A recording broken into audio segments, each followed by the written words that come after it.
Have you ever looked at something so unbelievably massive that your brain just stopped for a second?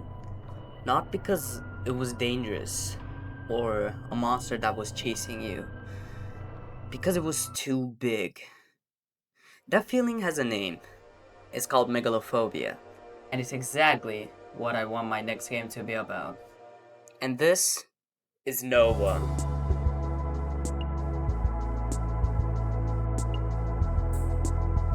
So hi, I'm Nan, and I'm an indie game developer. Over the past few months, I've been asking myself one question. How do you make a structure terrifying? That question eventually became my newest side project, Noah. Most horror games make the player think, what's hiding in the darkness? But in Nova, instead of monsters being the main source of fear, I wanted the architecture itself to make you feel uncomfortable. From what you've seen, you're probably thinking, well, I don't feel uncomfortable.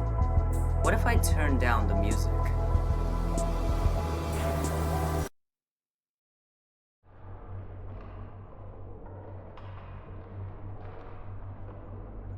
If you feel uneased at the slightest, you might have megalophobia.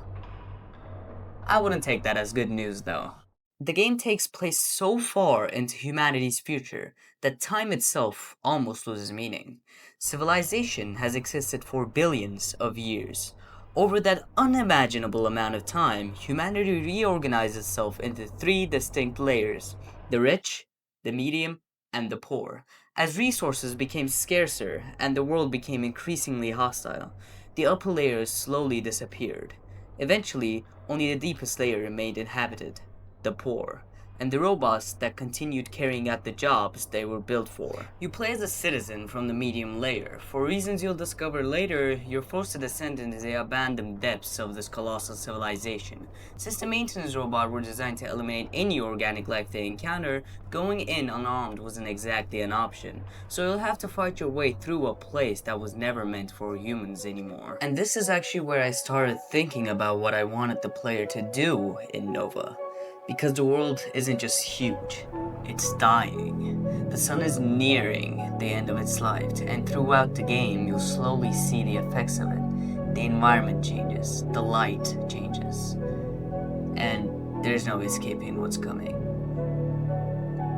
The entire civilization you're exploring was built to survive an incredibly hostile world, but even all of that technology has a limit, and the closer you get to an end, the more obvious it becomes that humanity might not have one either. A lot of the gameplay is built around exploring this world while trying to understand what happened to it. You'll be moving through these enormous structures, finding your way through abandoned areas, and dealing with the machines that still operate, and slowly piecing together what this civilization actually was. And while I've been building all of this, I haven't been completely alone. I invited one of my friends, Max, to help me develop Nova. And because I thought it'd be funny, he's going to have his own part in this devlog. Using text-to-speech. Hello, I am Max. I have been helping NON develop NOVA. He has decided that, instead of letting me use my actual voice, I will be represented by a robotic voice for the entire video. It was my choice, kind of. Yeah. I don't know why. Hey, it was your choice. Plus, I think it's very funny. Okay. Max has been helping me work on the game itself, bouncing ideas around and contributing to different parts of the development. Having another person working on Nova has made it way easier to experiment with ideas. You know how, like, an idea sounds so good in your head until someone just says that it isn't and proves that it actually isn't. That happens a lot. Now, I know I've been talking about a lot of the atmosphere and the story, but making a world like this has been surprisingly difficult. When I first started building Nova, I thought making the environments feel massive would be the hardest part. It wasn't. The hardest part was making them feel believable. When you're building a place this large, every room has to feel like it actually has a purpose. Otherwise, it just becomes a really big empty room. Of course, a horror game isn't complete without enemies, so we spent a lot of time figuring out what kind of creatures actually belong in a place like Nova. The result were these unsettling mechanical humanoids. Instead of making them move like normal people, we intentionally gave them loose, unstable animations. Every movement feels unnatural, like they're barely holding themselves together. Nova is still far from finished. There are countless environments left to build, new enemies to design, and mechanics to experiment with, and an entire world that's still waiting to be explored. But after just a few weeks of development, I finally feel like Nova has found its identity. Every single design decision exists for one reason: to make you feel small.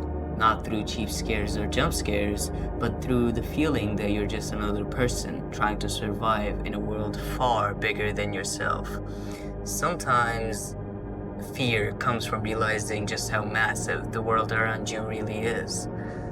And this is only the beginning.